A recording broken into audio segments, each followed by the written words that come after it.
മണ്ണിലിടമില്ല.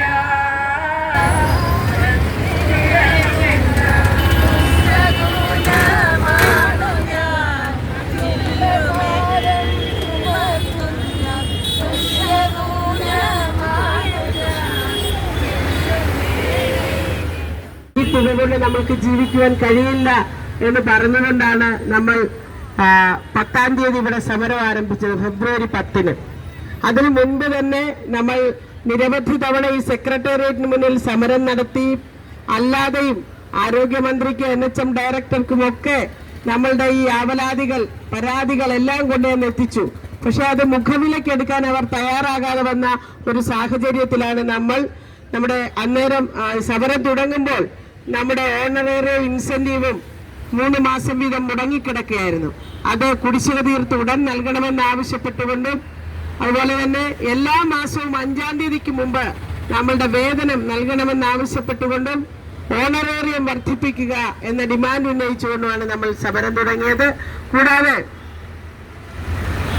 2022 March 2-ന് ഒരു ഉത്തരവ് കൊണ്ടുവന്നിരുന്നു 62 വയസ്സായ ആശാവർക്കർമാരെ പിരിച്ചുവിടുന്നത് സംബന്ധിച്ച്.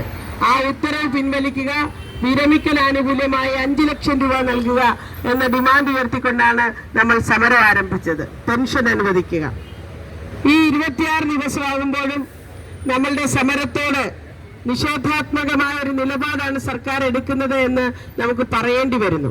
അവർക്ക് അനുവദിച്ചിട്ടുള്ള 232 രൂപയാണ് ഒരു ദിവസത്തെ ശമ്പളം. അപ്പോൾ ആക്രി പറക്കാൻ പോകുന്ന ഒരാളിന് പോലും 1000-ഉം 2000-ഉം 3000-ഉം കിട്ടും. അതേ അവസ്ഥയിൽ അവരുടെ ജീവിതം വളരെ ദയനീയമാണ്. 6096 രൂപ മാത്രമാണ് അവർക്കൊരു ദിവസം സർക്കാർ അനുവദിച്ചിട്ടുള്ളത്. എന്നാൽ സർക്കാർ മാനിഫെസ്റ്റോയിൽ പറഞ്ഞ 700 രൂപ നാളെ ഇതുവരെയായി. ഇനി തുച്ഛമായ കാലമുള്ളൂ സർക്കാരിന് ഇവിടെ ഇറങ്ങിപ്പോകാൻ. നമുക്ക് നടപ്പിലാക്കി കൊടുക്കാൻ കഴിഞ്ഞിട്ടില്ല. ഇപ്പോൾ ഈ ചർച്ച പാർലമെൻറ്റിൻ്റെ ഇരു സഭകളിലും ചർച്ച ചെയ്തെന്ന് അറിയപ്പെടുന്നു. ഇതല്ല, ഇനി ഇത് വേൾഡ് ഹെൽത്ത് ഓർഗനൈസേഷനിൽ ഇത് ചെന്നെത്തും. അവസാനം ഈ സർക്കാർ അന്ന് ഉത്തരം പറഞ്ഞേ മതിയാവും. ദയനീയമാണ് അവരുടെ അവസ്ഥ. അവർക്ക് വീട് പുലരാൻ ഇതുകൊണ്ട് വല്ല നിവൃത്തിയുണ്ടോ? കഴിയുമോ? ഞാനൊരു ഓട്ടോറിക്ഷ ഓടിക്കുന്ന ഡ്രൈവറാണ്. എനിക്ക് 200 രൂപ എണ്ണയ്ക്ക് പോലും തികയത്തില്ല.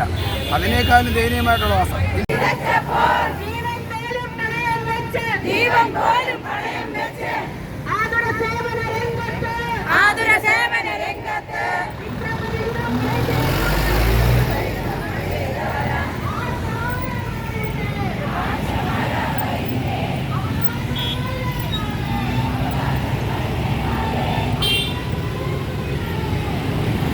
കാറുകളിൽ യാസി കാറുകളിൽ അങ്ങോട്ടും ഇങ്ങോട്ടും പോകുന്നവന് അവനെന്തറിയണം? കുടുംബങ്ങളെ കയറ്റി 2 വർഷവും 3 വർഷവും കയറ്റി ഇരുത്തിക്കൊണ്ട് മന്ത്രിയുടെ പേഴ്സണൽ സ്റ്റാഫിൽ അവർ ആജീവനാന്ത പെൻഷനും ആനുകൂല്യങ്ങളും വാങ്ങിച്ചു കൊടുക്കുന്നു. ഈ പാവപ്പെട്ട വെയിലത്തും മഴയത്തും പണിയെടുക്കുന്ന ഈ ആശാവർക്കർ ഇതുപോലെ കഷ്ടത അനുഭവിക്കുന്ന ഒത്തിരി തൊഴിലാളികൾ നമ്മുടെ സമൂഹത്തിലുണ്ട്. ഞങ്ങൾ 2008-ൽ ആശാവർക്കറായി കയറിയതാണ്. അന്ന് തൊട്ട് ഞങ്ങൾ ഈ ആരോഗ്യവകുപ്പിൽ പ്രവർത്തിച്ചു വരുന്നു. അന്നൊക്കെ തുച്ഛമായ ശമ്പളം. അന്ന് കയറിയപ്പോൾ ശമ്പളം ഇല്ലായിരുന്നു. പിന്നീട് 300 രൂപയായി, പിന്നെ അത് 500 പിന്നെ അതിൽ നിന്ന് വർദ്ധിച്ച് തുച്ഛമായ ശമ്പളം 4000 രൂപ വരെ നിർത്തി. ഇപ്പോഴാണ് കോവിഡ് വരുന്നത്. കോവിഡ് സമയത്ത് ഞങ്ങൾ രാത്രി എന്നില്ല പകലെന്നില്ലാതെ ഈ ഒരാളിനെ കോവിഡെന്ന് പറഞ്ഞു കഴിഞ്ഞാൽ അവരെ വീട്ടിൽ നിന്ന് അപ്പോഴും ഫോൺ വരികയാണ് ചെയ്യുന്നത്. ഫോൺ വരുന്ന സമയത്ത് ഞങ്ങൾ PHCന്ന് സ്റ്റാഫുകളൊന്നും പോകാറില്ല. ഞങ്ങൾ തന്നെയാണ് അവിടെ മരുന്ന് കൊണ്ടായാലും അവരുടെ ആഹാര സാധനങ്ങളായാലും എല്ലാം കോവിഡ് സമയത്ത് അവരുടെ വീട്ടിൽ എത്തിക്കാറുണ്ട്. പിന്നെ രാത്രിയായാലും അവരെ വിളിക്കുന്ന സമയത്ത് ആ നിമിഷം ഞങ്ങൾ അവർക്ക് വേണ്ടി ഞങ്ങൾ പ്രവർത്തിച്ച് വരുന്നവരാണ്. പിന്നീട് ഇപ്പോൾ ഞങ്ങളുടെ ആവശ്യം എന്ന് വെച്ചാൽ ഞങ്ങൾക്ക് നിലവിൽ 7000 രൂപയാണ് ശമ്പളം തരുന്നത്. 7000 എന്ന് വെച്ചാൽ 10 കാറ്റഗറിയാണ് അതിൽ ഉൾപ്പെടുത്തുന്നത്.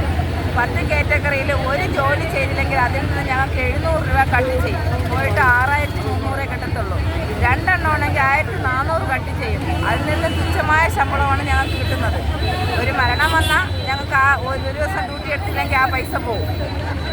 ഈ 7000 രൂപ ഞങ്ങൾക്ക് ഒരു ദിവസം 232 രൂപയാണ് ഞങ്ങൾക്ക് തരുന്നത്. രാവിലെ 9 മണിക്ക് കയറിക്കഴിഞ്ഞാൽ ഞങ്ങൾ തിരിച്ച് ഇറങ്ങുന്നത് 4 മണിക്കാണ്. ചില ദിവസങ്ങളിൽ ഉച്ചയ്ക്ക് ഇറങ്ങാൻ പറ്റും. ഉച്ചയ്ക്കെന്ന് വെച്ചാൽ ഈ കഠിനമായ ചൂട് കാരണം ഞങ്ങൾ തന്നെയാണ് അത് നിർത്തി പോരുന്നത്. അല്ലാത്ത ദിവസങ്ങളിലെല്ലാം ഞങ്ങൾ NCD ഡ്യൂട്ടി ഔട്ട്റീച്ച് പുറത്ത് നമ്മുടെ ഹോസ്പിറ്റലിന് പുറത്ത് വെച്ച ഒരു ഏരിയയിലുള്ള എല്ലാ ആൾക്കാരെയും വിളിച്ച് ഞങ്ങൾ ആ NCD ഡ്യൂട്ടിക്ക് പങ്കെടുപ്പിക്കണം. ഒരു ഇമ്മ്യൂണൈസേഷൻ വെച്ചാൽ ജനിച്ചത് തൊട്ട് 15 വയസ്സിനുള്ള എല്ലാ കുട്ടികളെയും ഞങ്ങൾ അവിടെ എത്തിക്കണം. ഫീൽഡ് വർക്ക് നടത്തി എത്തിക്കണം. അത് ഔട്ട്റീച്ച് വെച്ച് അത് പങ്കെടുക്കണം. ഹോസ്പിറ്റൽ ഇമ്മ്യൂണൈസേഷന് പങ്കെടുക്കണം. NCDക്ക് പങ്കെടുക്കണം. പിന്നെ OP ഡ്യൂട്ടിയെങ്കിൽ അതിന് പങ്കെടുക്കണം. ഈ 10 കാറ്റഗറി 10ന് പങ്കെടുത്താൽ മാത്രമേ ഞങ്ങൾക്ക് 7000 രൂപ കിട്ടുകയുള്ളൂ.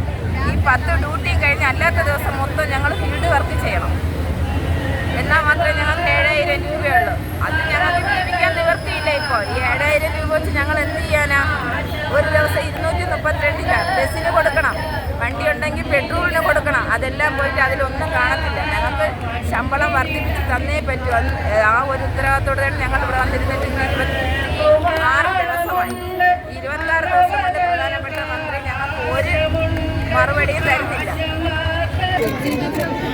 ഞങ്ങൾ ഭരിക്കണോ? അതിനും തയ്യാറാണ്. ഭരിക്കാനും ഞങ്ങൾ തയ്യാറാണ്. ഈ 50 ദിവസം കൊണ്ട് രാവും പകലും ഞങ്ങൾ മഴയും വെയിലും വെള്ളവും എല്ലാം കൊണ്ട് വേറെ ഒരു നേരം ആഹാരത്തിന് പോലും വഴിയില്ലാതെ ഞങ്ങൾ എന്തിനാ ഈ സർക്കാർ വാശി പിടിക്കുന്നത്? ആരോടാ വാശി പിടിക്കുന്നത്? വോട്ട് കൊടുത്ത ഞങ്ങളോടാ വാശി പിടിക്കുന്നത്. വോട്ട് കൊടുത്ത് ഞങ്ങൾ ആത്മാർത്ഥ സ്നേഹിച്ച കുടുംബത്തിലുള്ള ഞങ്ങൾക്ക് എന്തോന്നും നേടാൻ സർക്കാരിന് എന്തോന്നും നേടാൻ ഞങ്ങളോട് വാശി കാണിക്കണം. വേറെ 232 രൂപ വാങ്ങുന്ന ഞങ്ങളോട് എന്തിനാ സാറുമാരെ? നിങ്ങളെല്ലാരും കാണുന്നില്ലേ?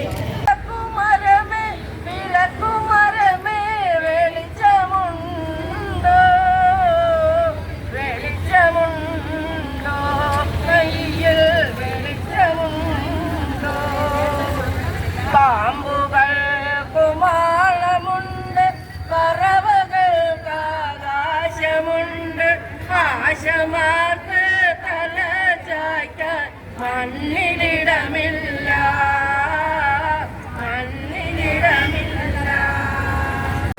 ഏതൊരു സർക്കാരും ചെയ്തു കൊടുക്കേണ്ടതായിട്ടുള്ള ആനുകൂല്യങ്ങൾ ഇവരിലേക്ക് എത്തിക്കുവാൻ ഈ ഗവൺമെന്റിന് സാധിച്ചിട്ടില്ല എന്നുള്ളത് ഏറ്റവും ഖേദകരമായ ഒരു വസ്തുതയാണ്. ഇന്ന് കേവലം 232 രൂപ ഒരു ദിവസം കിട്ടിയാൽ ഒരു കുടുംബം പുലർത്തുന്ന ഇവരോരോരുത്തരുടെയും കുടുംബത്തിൽ എന്ത് ചെയ്യാൻ സാധിക്കുമെന്ന് നമ്മൾ ഓരോരുത്തരും ചിന്തിക്കേണ്ട അവസ്ഥയാണ്. അത് 700 രൂപയാക്കി, ഒരു ദിവസത്തെ വേതനം 700 രൂപയാക്കി കൂട്ടിത്തരണം എന്ന ഏറ്റവും ന്യായമായിട്ടുള്ള ഒരാവശ്യമാണ് ഇവർ അധികാരികളുടെ മുന്നിൽ വെച്ചിട്ടുള്ളത്. നമ്മൾ ഉയർത്തിയ ഡിമാൻഡിന്റെ ന്യായയുക്തത കൊണ്ട് കഴിഞ്ഞ 26 ദിവസമായി നമ്മൾ നടത്തുന്ന ഈ സഹന സമരത്തിന്റെ തീവ്രത കണ്ട്, അതിന്റെ വ്യത്യസ്തത കണ്ട് ഈ സമൂഹം ഒന്നടങ്കം നമ്മളെ പിന്തുണയ്ക്കാൻ വന്നു.